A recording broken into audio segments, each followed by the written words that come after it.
What is up, freaks? Welcome back to Tales from the Crypt. In this edition of Rabbit Hole Recap, I'm here on the roof with our boy Matt Odell. We've got helicopters flying above us right now. They're on to us. What was that? I think they're on to us. Oh, they're on to us, yeah.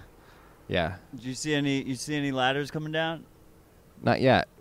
Not for this recording. Maybe in a future recording. It's a beautiful day we got here on the roof. Gorgeous. Happy to be here, as usual. Happy August. Happy August 1st to you. Oh, we don't have this on the list. How did we not have this on the list? We're idiots. We knew we were forgetting something. There you go.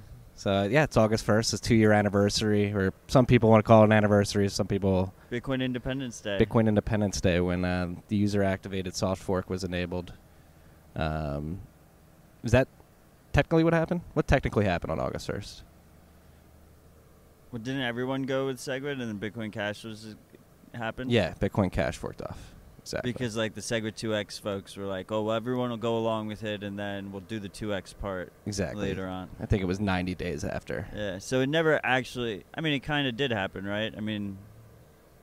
Here now, it's 2 years later. Some people call it the most important event in Bitcoin's history up to this point. Would you agree with that? It's pretty crazy. It's been, one of the most important events, but yes, it's pretty crazy. It's been 2 fucking years. It feels like it's been a lot longer than that.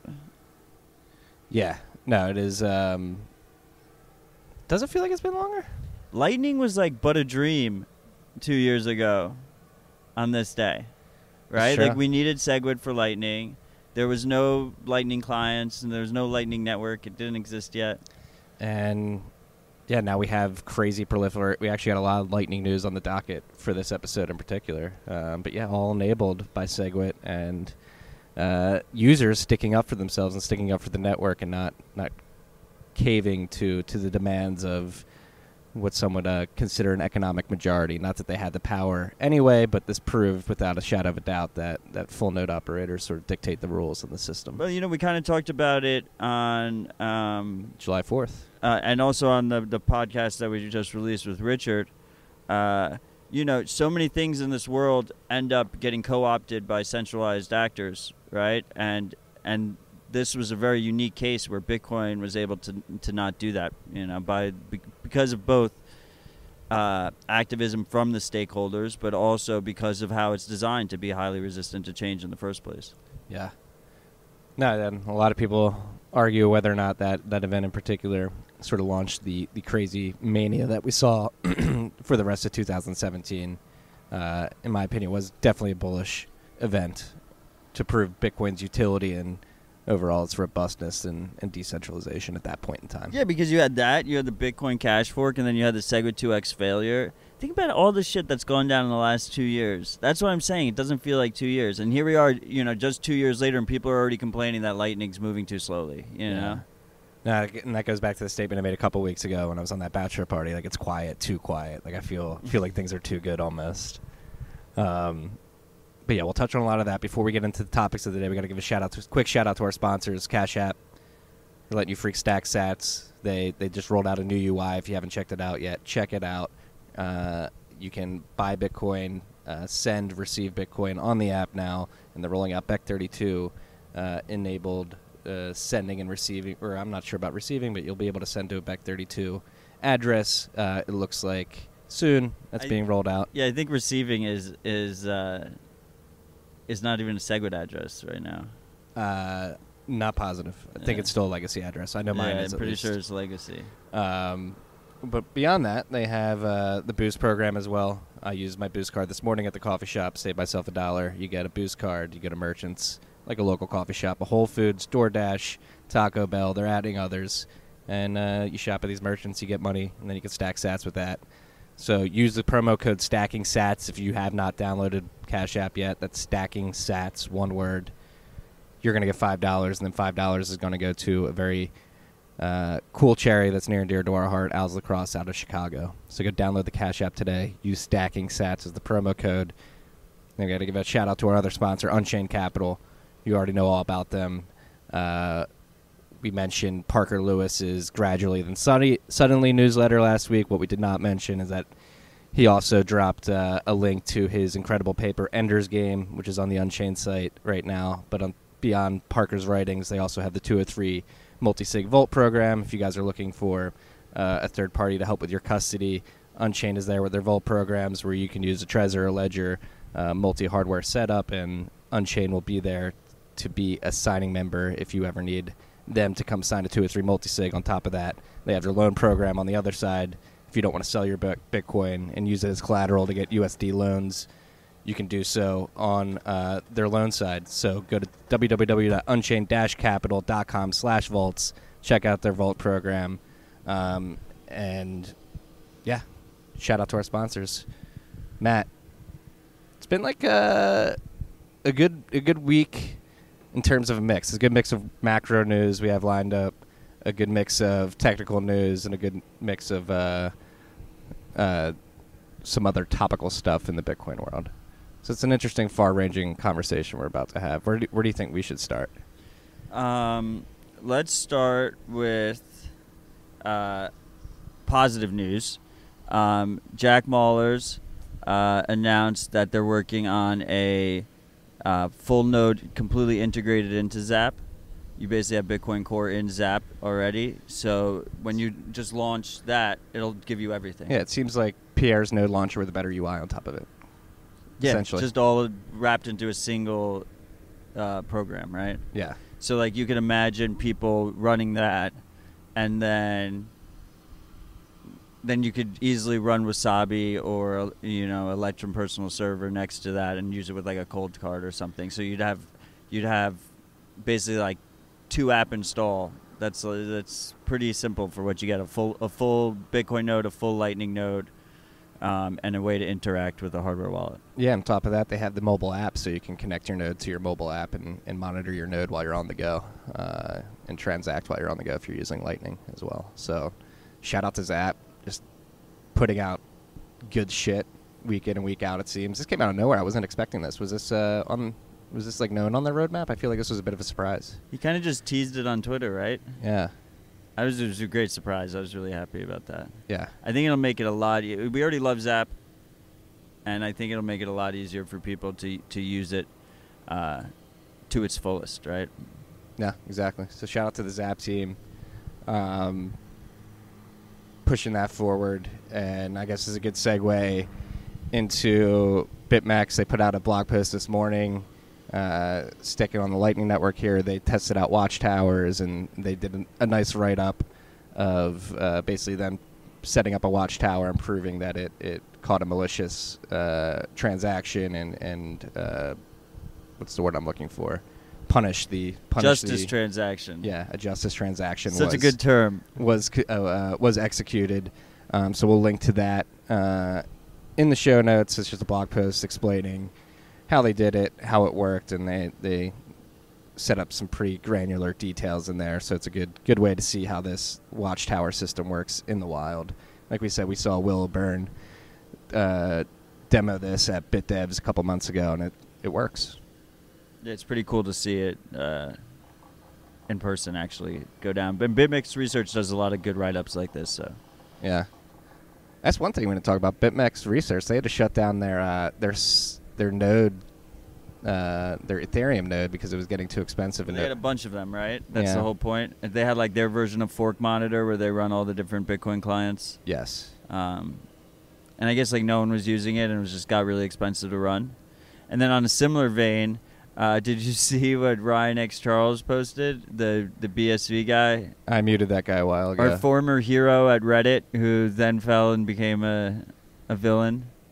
He's not even a villain. He's just a dunce. So it's actually really funny. Okay, so BCH split off like 2 years ago, right, on this day, and with the goal of making blocks bigger, right?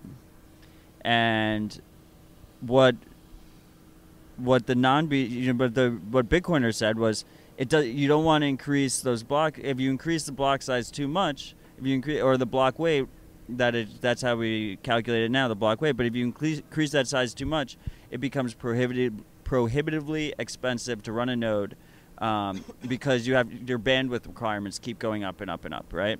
You have to send more data, and nodes don't get paid. So then, after holding up Craig Wright as their false idol for maybe 10 months or however long, they had a falling out with him. And that then we had this split up where you had SV, then split off from Bitcoin Cash. So now you have two Bitcoin Cashes. SV was like, well, we have to go even bigger, right? Because it's like once you start increasing, how far do you go, right? Once you send it, you got a full send. Right. So they went even bigger, and now 2 gigabytes, right? I don't even know. It's just big. It's just large, and they're putting like all this useless data on there because the fees are so low. Like what most Bitcoin SV transactions are this weather service that's just decoding the weather into this blockchain.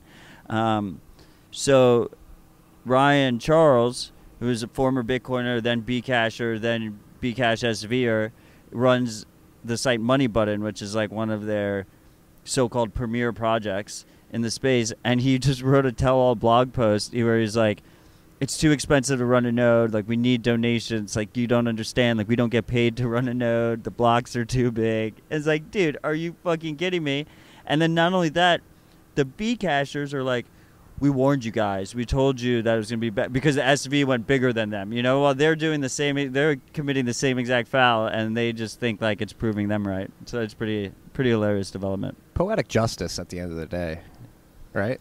Oh, it's fucking hilarious. Yeah. And let this be a reminder to you freaks out there. This is why me as an individual, this is why I choose to download Bitcoin Core, because I think the people working on that repository and code base have these trade-offs in mind, and it is, do not raise the block size at all costs. Let's do everything we can before that ultimatum is pushed on us, and try to be as efficient as possible in the time being. And I think Bitcoin up to this point has done an incredible job as that. And if you actually look at the annualized growth of the blockchain, or excuse me, the chain state in terms of gigabytes, like the annualized growth has sort of, the slope is decreased, and it's growing at a slower or a lower percentage rate over time because of these efficiencies that have been gained via SegWit and bandwidth efficiencies and stuff like that.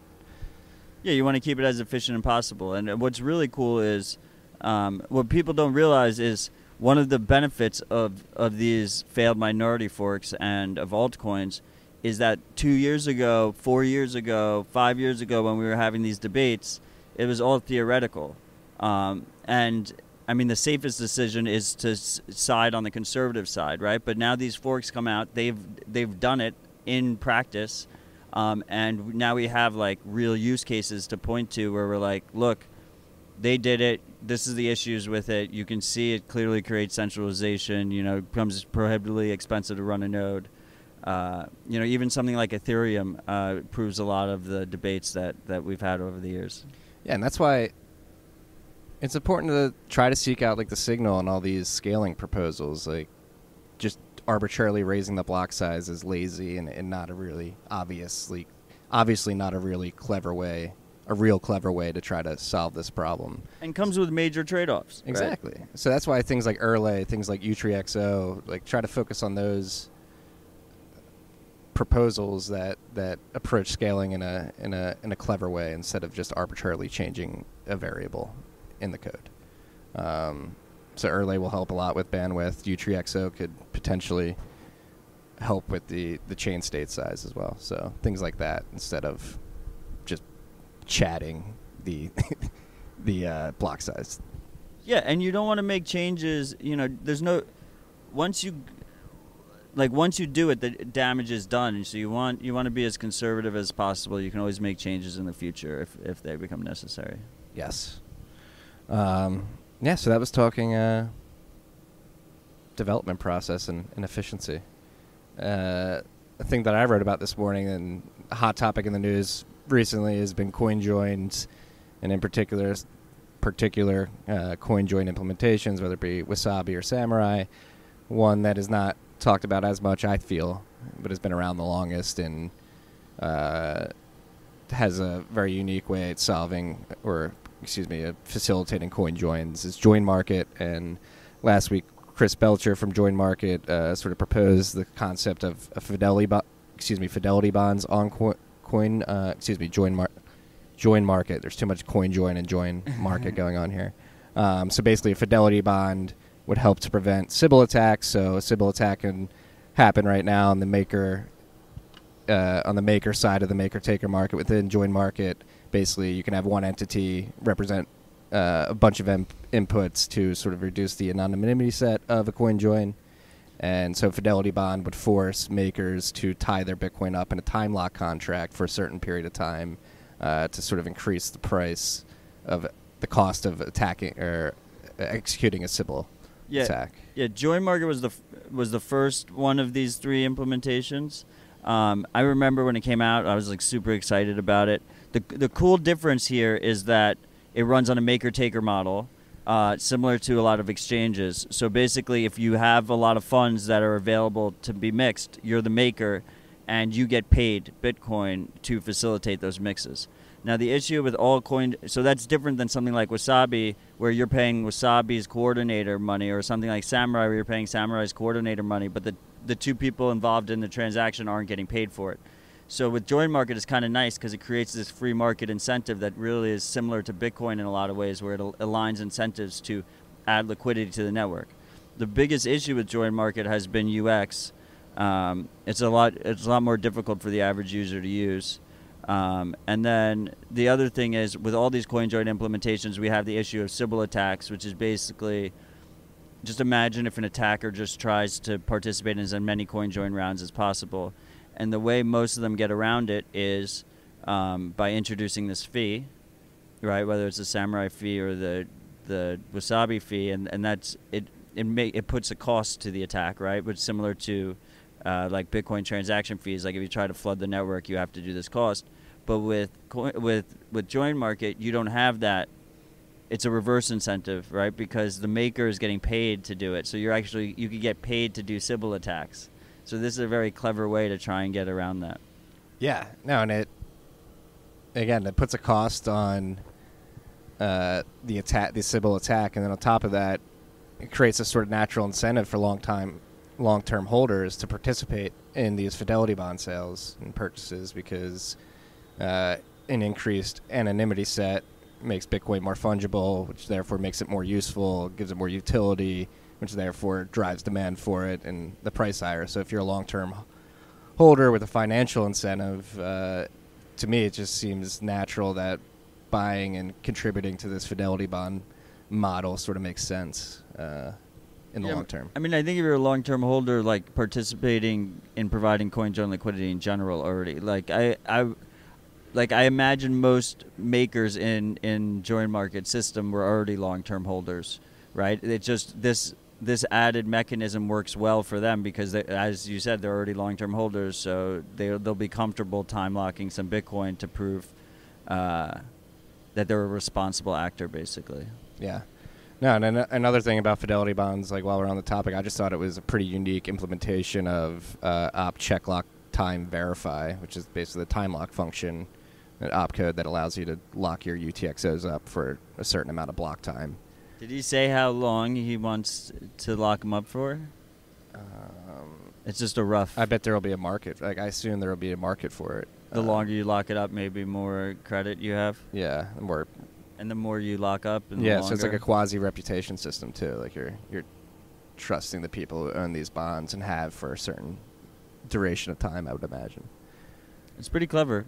Yeah. You know, I would love to see Join Market usage go up. I do think the main issue is UX. Right. Yeah. So if you are participating in this Fidelity Bond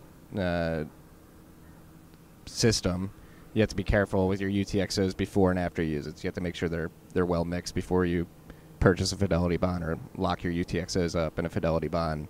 And then once that bond duration has been met, you have to be careful with what you do after it to remix it and stuff like that. Yeah, because they're linked to your CoinJoin identity. Yeah, so if you fuck up after the fact, you could fuck up anybody who participated in a CoinJoin with you. So that, yeah, like these UX problems exist, and they're and I said it in the bent today, like a novice is not going to be cognizant of this or savvy enough to do this, I don't think. I got to jump back into Join Market and try it out again. But this also brought up, like, hopefully in the future things like P2EP, like pay to endpoint, will be more commonplace. It makes it easier, again, for the developers and then the end user as well. It's just like every transaction as a coin join and a pay to endpoint, but there are trade-offs there as well. Yeah, because both parties need to be online to do that. Yeah. So that's why I like seeing things like Zap make it easier. Yeah, I mean, you could still do stuff like the Stonewall transactions in Samurai, where you're like simulating a coin join amongst your own outputs. Yeah. You know. So at least it looks like a coin join. Capital One breach. Capital One breach. Capital One lost how many accounts did they lose? 106 million, I think, all in. Oh my god. Potentially more. Mostly in the U.S. Canada was affected as well. Yeah. So apparently, the story goes there was an engineer at Amazon. She found this breach within Capital One system on Amazon servers, and then moved the data that she secured from this breach to a personal GitHub account, and was pretty lazy with her trail of information. So like no OPSEC. Yeah, no and OPSEC I think at all. she might possibly she didn't actually sell the data, right? She It's just leaked very- it, yeah. and then someone else sold it. Yeah. And then the worst part is Capital One didn't even realize that that it was compromised for like a year or something. Yeah, some GitHub user found it and alerted them, I'm pretty sure, and said, hey, I hope you know this breach is out on GitHub right now.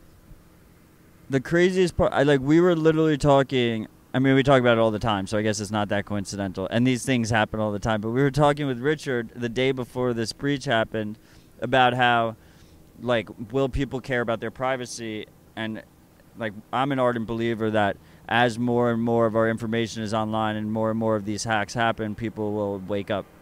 We have Equifax was trending, that they're giving everyone the $125 blood money. Did you claim your Equifax money? I tried to. Really? I'm not eligible. Why aren't you eligible? Apparently my information did not get leaked in it. Every adult American's information got leaked, I thought. Maybe I did it wrong. I don't know. I didn't claim because I felt like it was a slap in the face, and I didn't want the money. You could just stack sats with it. I could have. Yeah. Yeah, so we had the Equifax thing trending. Now we have the Capital One. And it's getting to the point where all this information that people think what is private, what private information do people have anymore? Addresses, phone numbers, email addresses, social security numbers, nothing is sacred, and it's all out there. And if we don't stop giving these companies information, it'll never get solved. There's no way they can't secure it. There'll always be, whether they intentionally leak it to governments or for their own ad purposes, or if they get hacked, it is all just a ticking time bomb waiting to get released. Any information you give them. But Matt, we need to save people's lives. We need to collect this information to protect people from themselves, and more importantly, terrorists around the world. Is there a threshold of KYC that is acceptable? It is not effective at stopping bad people, and it just puts good people in jeopardy. So it's an absolute net bad. It should just be.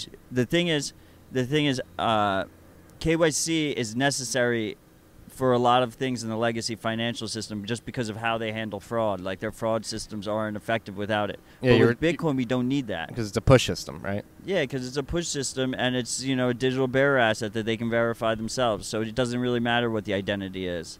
No, but it is. No, it's a very extremely good point. Bitcoin as a push system versus the credit and debit system and ACH system, which is pull. Pushing your UTXOs out is a completely different model than the way our traditional financial system works right now. But going back to KYC AML as protection against terrorists and the fear used to protect these, what we would argue, dangerous policies. It is a game of changing the dialogue and the narrative around this. We have to change the connotation. We're not trying to. That's why I love the Richard conversation. The current financial system is surveillance tech as a service. Sort of changing the conversation around that. This isn't here to protect us. It actually, pretty empirically, does more harm than good. Yeah, I mean, it'd be like if like every person got mugshots taken because some criminals exist or something, right? Like that's ridiculous. You just mugshot the criminals. Like you don't jeopardize everyone else's like privacy and freedom and security. I mean, imagine all this Capital One information got leaked, and also it leaked all of your Bitcoin addresses and your transactions and your balances and shit. Like that gets really, really dicey really, really quick, and it's fucking dangerous. And no Bitcoin companies have, that are just straight Bitcoin only businesses have no excuse to be doing KYC. If they're doing KYC, they're fucked. Someone like a service that's not doing KYC is going to be successful. No, I would agree. So Capital One breach, another in a long line of data breaches that are affecting hundreds of millions of people. 106 million people in this one breach. And then Capital One tried to come out and say, like, we didn't leak anybody's social security numbers except for like 800,000 accounts. Or no, wasn't it bank accounts? Like they were like, we only 100,000 bank accounts got leaked. No, which is like such a weird way of putting it. So be aware. Just be aware of these breaches. Be aware how much information you have out there. Let me see what the... And then I guess this is a good segue into Liquid Tether, because this sort of enables these Bitcoin-only businesses, and it actually helps them transact more privately as well. And why does Tether... The reason Tether is the most successful stablecoin by far is because it doesn't require KYC, while all the other ones are regulated businesses, and while not requiring full KYC yet, they will have to, and funds are subject to freezing at any point.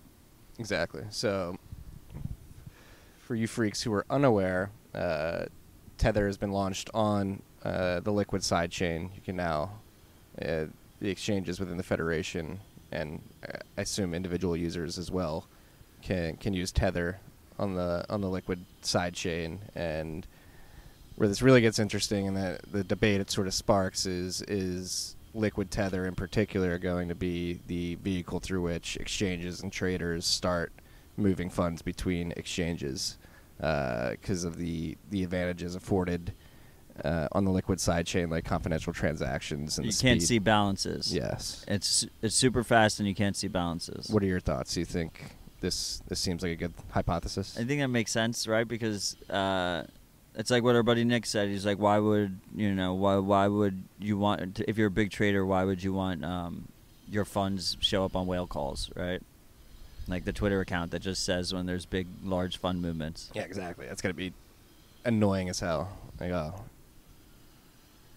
300,000 followers of whale call. I don't know how many followers they have. Just saw that I moved millions of dollars. It should be interesting, though, because, Tether this whole time has always been a fuck you to governments around the world. So this move does make it more private. It should be interesting to see. I don't know how they could get more pressure on them. They already have so much pressure. But even on top of that, couple that with Liquid, which has a lot of people will question whether or not it'll find a product market fit. It seems like maybe this Tether use case in particular may be the first killer app on the Liquid sidechain, if you will. But I think the advantages are you get the so-called benefits of something like Ripple, while being actually less centralized than Ripple, and easily with very little friction move between Bitcoin and that chain. So I think we'll see many different experiments in this regard, where you have different layers with different trade-offs, all very different trade-offs. So the user gets to choose what they want to do. And in this case, I see a pretty clear value prop for basically moving Bitcoin and tokenized USD across between exchanges. The real question is in my mind, with all these things, is it going to be is there going to be legal battles here? Because we know who the Federation is, right? So there's people you can go after. You could go after Blockstream if you wanted to. Yeah, but is the Federation spread out geographically. I believe so, yeah. Yeah, across jurisdictions. So that's a little bit of cover. Yeah, and you need like 9 of 16 or something to do anything. Yeah. No, yeah. But again, this utility continues to expand. The optionality continues to expand. And this is something definitely to keep your eye on, whether or not Tether on Liquid gets a lot of demand. We suspect that it may drive a lot of demand. Yeah, and as always with Tether, just remember, like, not your keys, not your coins. Tether requires a trusted third party. That trusted third party is actively breaking U.S. laws and laws around the world. So at any point, that shit could be worth zero. Yeah. Yeah. Bitcoin is my stable coin. What should we move to next? Talk about product launches. Fold app, they just launched their kickbacks. Can now Sats back, baby. So you use the Fold app, basically shop at their partner merchants with Lightning, and you're getting Sats back. They automatically convert it to fiat, and then they give you up to 20% back in the form of Bitcoin. Yeah, which is a nice little incentive. I mean, I've always said that users will start. The two biggest hurdles of users spending Bitcoin is, I think, or I guess three, is if the merchant converts to fiat anyway, you're like less ideologically motivated. So really what you want is like small merchants that accept Bitcoin directly because they want KYC free Bitcoin, and they give you a discount and they hodl. And then the second thing, and then the third, the other thing is, so you want discounts. Like if you're going to spend it, you need a discount. And then the third thing is the tax, the way it's handled tax-wise is just completely ridiculous and burdensome. So like, who wants to keep track of all those little purchases? You might as well just spend in fiat and accumulate Bitcoin until they like figure that out, right? Yeah, and it's actually reminding me of a good piece from Alex Gladstein that I read this week, and he sort of laid out a vision of Lightning progression through into the future, and in a few years, hopefully, if Bitcoin adoption continues to pick up and people do need to use it as a medium of exchange, and they do that via the Lightning Network, and merchants start accepting Bitcoin via the Lightning Network, it might be a market-driven choice because the fees compared to payment processors, credit card processors, and Master and Visa card are considerably less than the Lightning Network, at least at this point. Yeah, one of the guys on the BTC Pay team, Pavel Nex, had an interesting tweet, which it was on a similar tangent of a couple of my thought processes I've had in my own head, and I thought it's a really cool concept, a really good idea. Basically, you have a BTC Pay merchant. Let's say it's it's a shop owner. He owns a cafe. He accepts Bitcoin through BTC Pay in store, runs his own full node. He offers a discount because he wants more KYC free Bitcoin. He's trying to stack as many sats as possible, so he offers a little discount. User comes in, pays him in Bitcoin. Now he's got a stash of Bitcoin that he's accumulating there.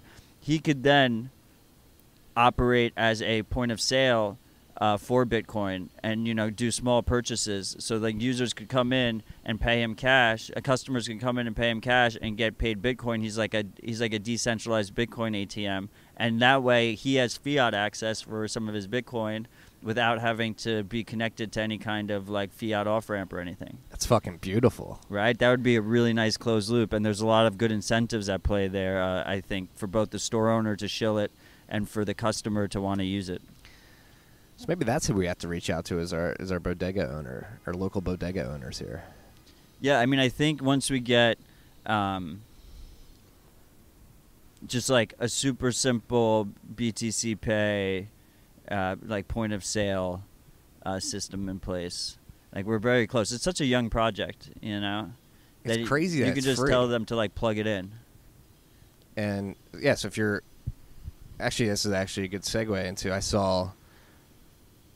It's a open source project. It's run by volunteers basically at this point, and they take donations. And I saw last month they raised 0.11 Bitcoin, which is nothing.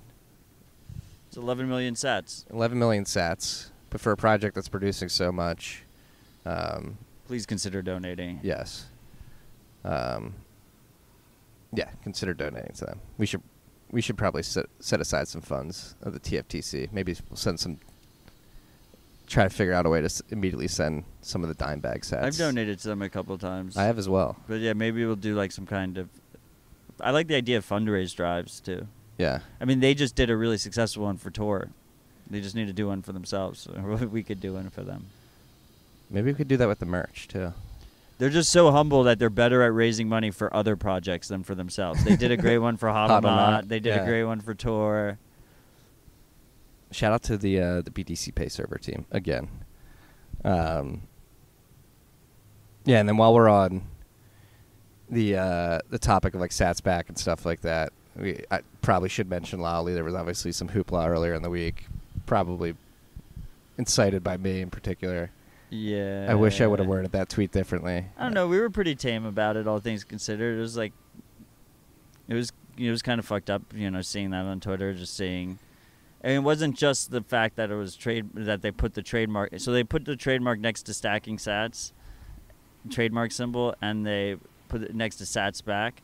But it wasn't just that, right? It was like the description of stacking sats is like earning sats through Lolly. Like it was like some kind of Lolly specific thing, marketing campaign or whatever. While really it's like, I mean, millions of us have been stacking sats for years. We just didn't call it that. It's a fucking lifestyle. Like you're frugal, you're just trying to accumulate Bitcoin, and trying to accumulate as much Bitcoin as possible while being frugal and not overextend yourself. It's like it's so much more than just a way to earn for any specific company or anything like that. Yes. Yes. It's like trademarking buying Bitcoin or HODL or something. Yes.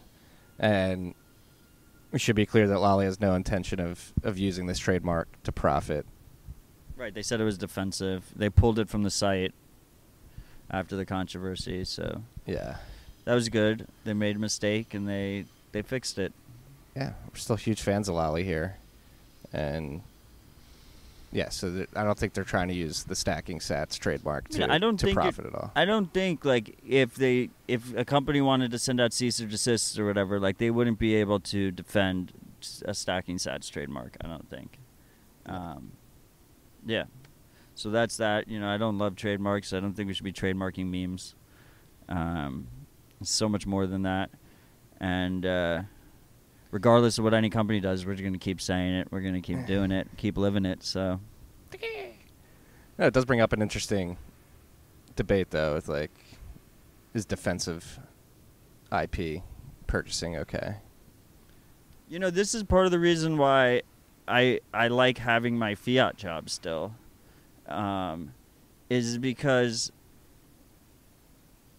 like we're just Bitcoiners, we don't have any ulterior motives here except to like have more educated Bitcoiners and to pump the price of Bitcoin, but there's always been in the history of Bitcoin, there's a reason.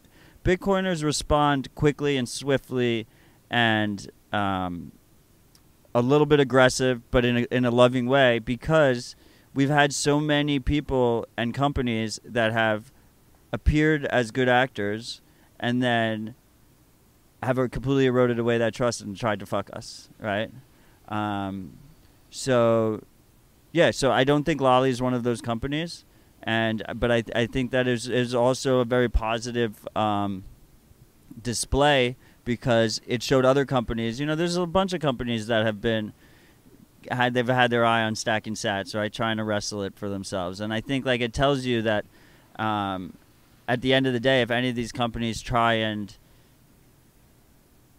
co-opt movements that are big to Bitcoiners, like it will be a net negative to their business anyway. So there's really no incentive to try and monetize it. Yes. Exclusively. Yes. If everyone's welcome to monetize the shit out of it, right? But it's not an exclusive thing. Yeah. It's a lifestyle. It's a lifestyle. Goddamn right. Shout out to Lolly. Still great service. Yeah, Lolly's going to take us to the moon, man. I use them to buy my flights to Dallas. That's pretty awesome. I forgot to do that, but my lady just bought some tickets, and she intentionally used Priceline, I think, right? Which is They have Cheapo Air. I think they have Priceline, too. Yeah, she went out of her way to use Priceline to get Lolly. I just think that we live in this debt-driven society, and people spend way too much money. So it's like the ultimate Bitcoin weapon is to like weaponize that spending, like weaponize that spending to pump up the price of Bitcoin. Like that's what it's doing, right? It's like you're doing frivolous consumer spending that's like this debt-driven society has led us to, and instead it accumulates Bitcoin and pumps the price up, creates all this upward pressure. Like that's badass. So use Lolly if you're shopping online, freaks. I'm waiting for the day that the Lolly rewards are greater than the mining rewards, and then we'll have truly pumptasticness. Wow, I've never even thought of that. That would be awesome, right? Just constant upward pressure just from debt-driven spending. Yeah, always trying to expand the Lollipump Guild. So if you know anyone who wants to join the guild, tell them to download the extension. Hong Kong blowing up right now. We got China on the border with their army, military is rumored. I've only seen rumors on Twitter. I have not seen pictures to confirm or anything like that. But rumors are that the Chinese military is on the border of Hong Kong. Protests are still raging on. Protesters are getting very clever and very, very good at deterring tear gas, cameras, and other stuff. The police in Hong Kong are getting increasingly physical as well. So it's getting really aggressive on both sides. Yeah. No, and the protesters are fighting back as well physically. Do you see those lasers? Yeah. So they were like shooting the lasers to blind the cameras and the people, I think. Mm-hmm. The protesters were, right? Like yes. Super high-powered lasers. Yeah, to mess up the facial recognition. And then the cops were doing it back, but not with lasers, with flashlights. They were like flashing their lights on and off at people recording them. That makes sense. That's a normal procedure. Yeah. And it's fucked up, man. And I think they're clamping down. I've noticed the live streams have gotten less and less. I'm not sure if like anyone can live stream out right now. Yeah, and you're saying airdrops being used a lot? Yeah, they're using Apple's AirDrop, which is like kind of like a faux mesh, right? Have you used AirDrop before? I don't have have an I Apple have. device. Yeah. It uses Wi-Fi and Bluetooth, right? Mm-hmm. And what, you can like set yourself to discoverable so some random stranger can just zap you stuff, right? Yeah, somebody at Bitcoin 2019 was airdropping memes to people that had their AirDrop open. I mean, you should not have your AirDrop open at a Bitcoin conference. That's probably a pretty bad idea. So be aware, freaks. But yeah, so like people are airdropping. This reporter was on his way on a train out of Hong Kong into mainland China, and he got airdropped a bunch of stuff from like someone that was just like in the station. So they're using AirDrop to pass along information and photos and stuff like that, which I thought was pretty novel and interesting. Yeah, but it's not looking good. No, I mean, it seems very much like yeah, I mean, I don't know how does China just like let it go? They're not gonna ever let it go, right? And they're just gonna get worse. Yeah, but it's important to fight, you know. Is it like a Franz Ferdinand moment though? You have to fight. I mean, it's interesting. Is that something like that, like like China basically denying Hong Kong its autonomy? I don't think that has played into the game theory of the geopolitics up until the last 6 months. I mean, I think that it's interesting that all this stuff is being filmed now and being aired, and people can see these protests relatively live and in HD. They kind of create. They create this knock-on effect, right? Where like people around the world are seeing it, and China, it's a check, people are right? seeing it. Like, look, there was like, didn't Russia have like the biggest protests they've ever had? Yeah. Recently? Yeah, because the Putin's party or whatever basically arrested the opposition party, or well, the head guy, like the head opposition leader, didn't he get like a food allergy or like a so-called like quote unquote food allergy? Yeah, something like shady. They poisoned him or something. But like, you have to imagine that these people around the world are watching each other's protests, right? And they're getting inspiration. I mean, I'm inspired as fuck by what's going down in Hong Kong. Like we said, like the cards are stacked against them, and they don't care. They're gonna fight, and they're not gonna make it easy for China, and that's fucking admirable. it's extremely admirable. No, and it is extremely inspiring too. But like we've said the last few weeks, I'm not hopeful. I do hope. I am holding out hope, but I am not very hopeful that China's not going to come down with an iron fist. And what is the implications of that if they do? And it really... I'm just throwing out a theoretical there. I'm not even asking It you. really does highlight when the citizens aren't allowed to be armed, like how much of a change it makes, right? Mm-hmm. Like people say, like it's always like the straw man, like, oh, like what is your rifle gonna do against a tank or something? But like one rifle at these protests would it would just throw everything up in the air. Everything would be completely different. Yeah, if somebody started shooting at the triads and like fighting those guys back a couple weeks ago, what would that have looked like? I don't know. And we're not trying to incite violence here either. Please, yeah. It's such a weird, fucked up world we live in. This is the situation we've been handed, though. We will keep paying attention to it. It is escalating pretty quickly. Bitcoin is a global escape hatch. If I was in Hong Kong, I would only keep my money in real money, not in Hong Kong dollars. Fortnite World Cup.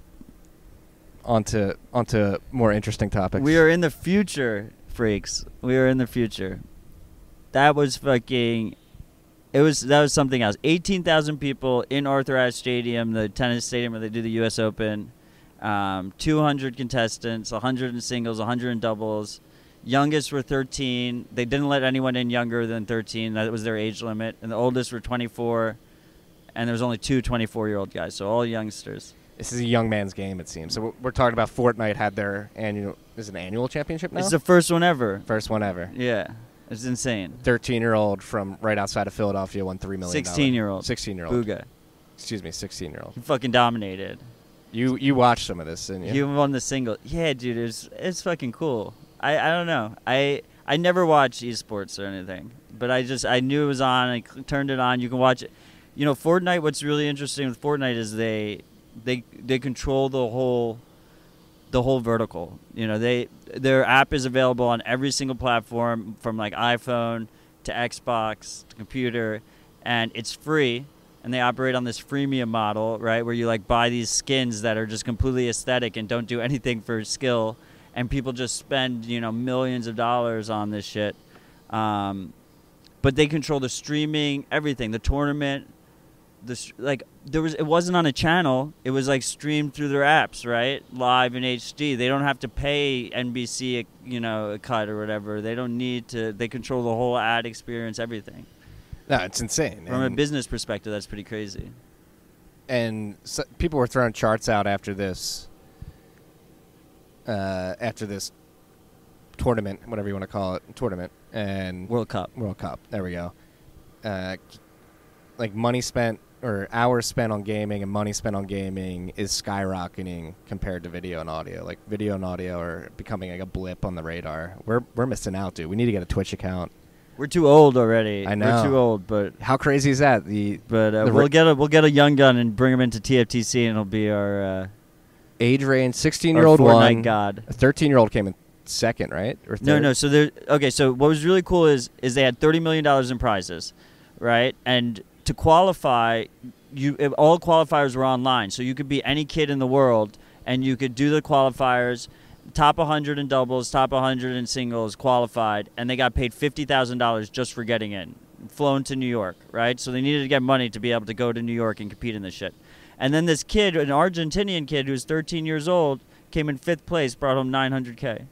Well, that's what it was. And this was hilarious because an Argentinian tweeted out on Twitter, like, wait till that kid goes home and has to pay, like, the conversion taxes and then the capital gains taxes. He's going to become a Bitcoin fan real quick. I mean, even the American kid has to, right? He's going to have to pay big taxes. Yeah. I mean, the problem with the Argentinian kid is, like, now he's, like, a bigger target, right? Because he's, like, a rich kid in Argentina as opposed to being a rich kid in Philly. But, I mean, Bitcoin doesn't solve that, even though I see a future where all the prizes are paid out in sats. The Argentinian government knows who this kid is, would know that he just made $900K worth of Bitcoin, right? And they would be like, well, where's our due? Like, well, Matthew, I thought you would be more imaginative than this. Like, imagine a world where this does not happen at a central location, and it's in VR, and You have NIMS. everybody's a on NIMS. pseudonym, and it's automatic payouts in Bitcoin. Like that seems. Well, yeah, but then you have like latency issues and stuff. I don't know, so I'm not sure. I don't mean like streaming payments, like tournament payments. No, yeah, I Oh, mean, you're there's a talking reason about- they have all 100 in the same place for the finals is because everyone's twitching around with their hands, right? And if you have like the little bit of internet latency, then that could have issues. But they did all the qualifiers through that, so yeah, absolutely, there'll be those as well, and I think that'll be really cool. That's a very good point. We need to get fiber across the world. Yeah, I mean, we'll get there eventually. I think what's also really cool is that these kids all operate under NIMS already, right? Like the winner was Booga, you know? Like, so that's cool. They live in like a digital world, and yeah, exactly. Like Bitcoin is if you want to you can't do the anonymous tournaments without Bitcoin. Let's put it that way, right? Yeah. Like to do it this way, they did KYC on all the contestants. I wouldn't be surprised if there's underground Bitcoin tournaments already. How do we get the gamers into Bitcoin? I feel like that's what we need to do. There might be some sites. I think I remember looking into it, and there was some sites that like you played Counter-Strike, and there was like Bitcoin betting on the side or whatever. But like really, that's what I said is so cool about Fortnite is that they have this vertical integration. Like you want it to be nice and seamless, right? Like in the interface, you don't want to go to a separate site and make bets and. Right. Maybe that's who we need to reach out to is the creators of Fortnite. Well, they have their own shitcoin. They have the V-Bucks. But it's like an overt. Yeah, I mean, you can just use it to Digital buy US dollar, aesthetic right? items. Yeah, and there's no conversion back to It doesn't have a US float, dollars. does it? No float. Yeah. Yeah.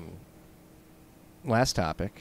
Well, actually, sticking on gaming, it's pretty cool. It's pretty crazy to see how big it is, and young people are going to fucking rule the world. Like, people were tweeting, like, I'm going to be 36. My wife's going to leave me for a 21-year-old who's selling skins online and stuff like that.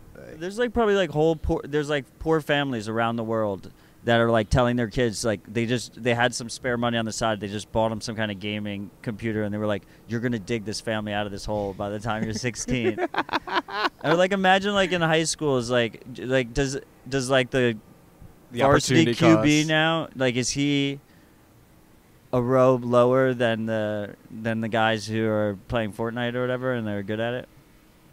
Whew. Yeah. Are those dynamics going to change? Because these kids are winning money young. It's not like when we were in high school and the software development, quote-unquote, nerds weren't making money while we were in high school and wound up making a lot once we got into the professional world. Now they can make money in high school and be like, fuck you, I don't care if you can throw a spiral. Yeah, and I feel like you're way more likely to become like an esports champion than it's like way more in reach than becoming like one of the 32 best QBs. It's a very good point. The world is changing fast. That's old dogs. Are we going to be able to learn new tricks? Are we going to be gaming pretty intensely our whole lives? What, humans? I mean, Like our us? generation. Are we going to have to like get back into gaming? No, I mean our generation. I mean, I enjoy playing games, like, but we're never going to be able to play them competitively again. You know, like you have to be. I bet you there would have been 12-year-olds in this tournament if they didn't restrict them from being in it. Well, that was drone racing. Like the lead drone racer of the world's a 12-year-old girl. Remember that? That's pretty badass. Yeah. I didn't know that. From Cambodia, I'm pretty sure. I want when the drone racing will get good when they start like. I want we can't have, for ethical reasons, we can't have gladiator fights and stuff. But like as far as drone stuff goes, there should be lots of explosions and. You never watched Robo Wars?